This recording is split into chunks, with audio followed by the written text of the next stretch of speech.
Should you buy the iPhone 17 Pro or stretch to the Pro Max? Apple made some bold changes this year. A tougher industrial design, serious cooling, and creator-grade camera video tools. But which one makes sense for you? Let's break it down.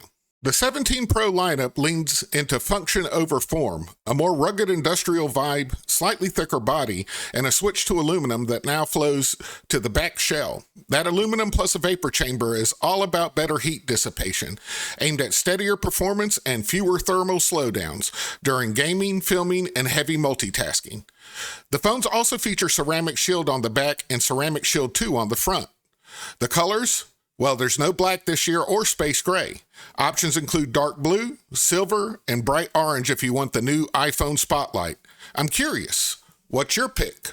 So let's talk displays. Both phones keep the same sizes as last year, 6.3 on the Pro and 6.9 on the Pro Max, but the panels are improved. Up to 3000 nits peak brightness, a meaningful jump for HDR and harsh daylight.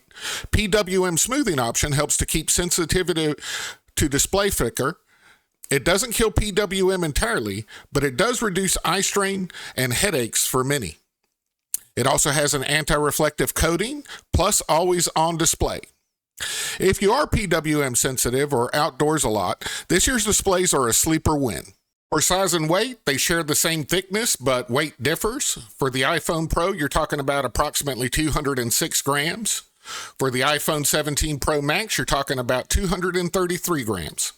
If you're coming from a 16 Pro Max, the 17 Pro Max feels similar in size, just a bit heavier, like your old phone with a screen protector.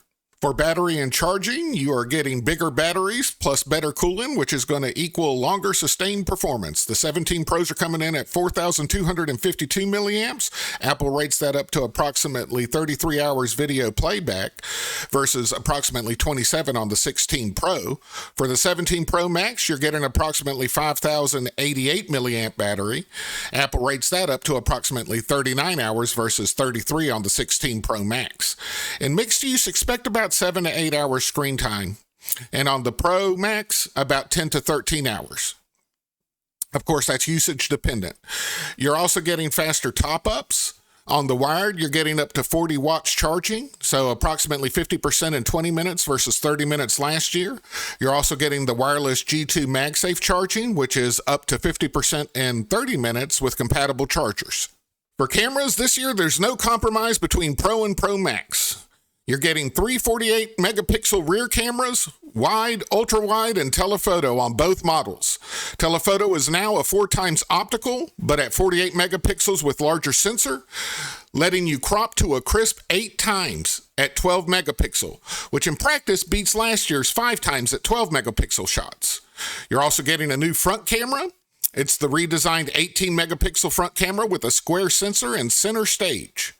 You can frame portrait wide, landscape, and landscape wide without physically rotating the phone. It can also auto-expand when multiple people enter the frame. Video also gets a boost too. Ultra-stabilized selfie video, dual capture front and back simultaneously, and up to 4K Dolby Vision 30 frames per second on the front.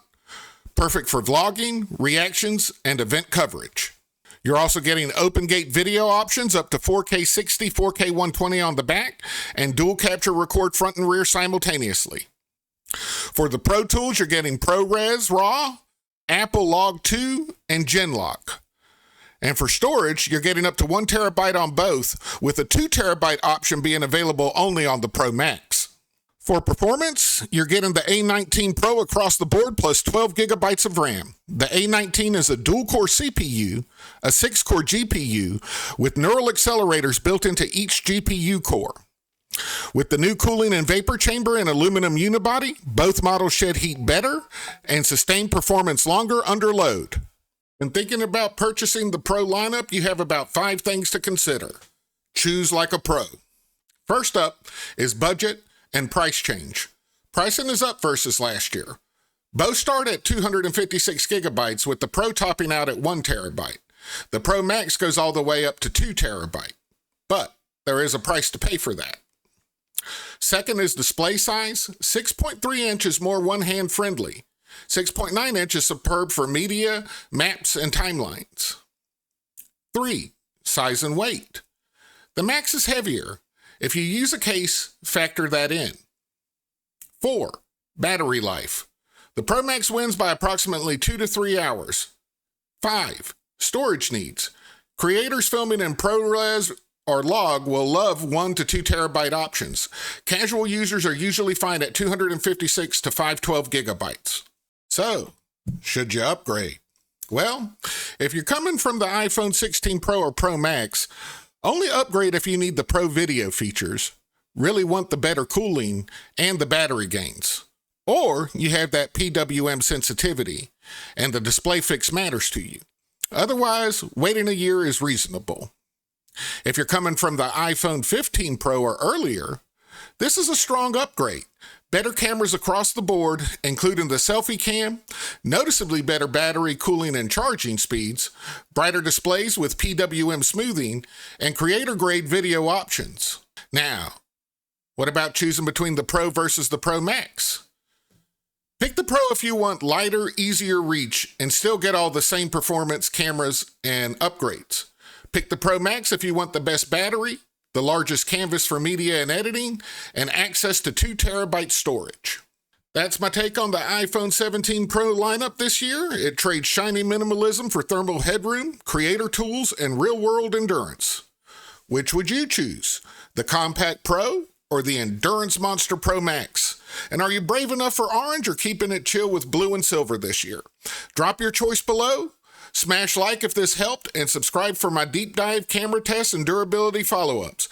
And if you want to check out if other iPhones might be right for you, watch my videos on should you buy the iPhone 17 or the iPhone Air here. You've been watching Venworx, and we will see you next go-round.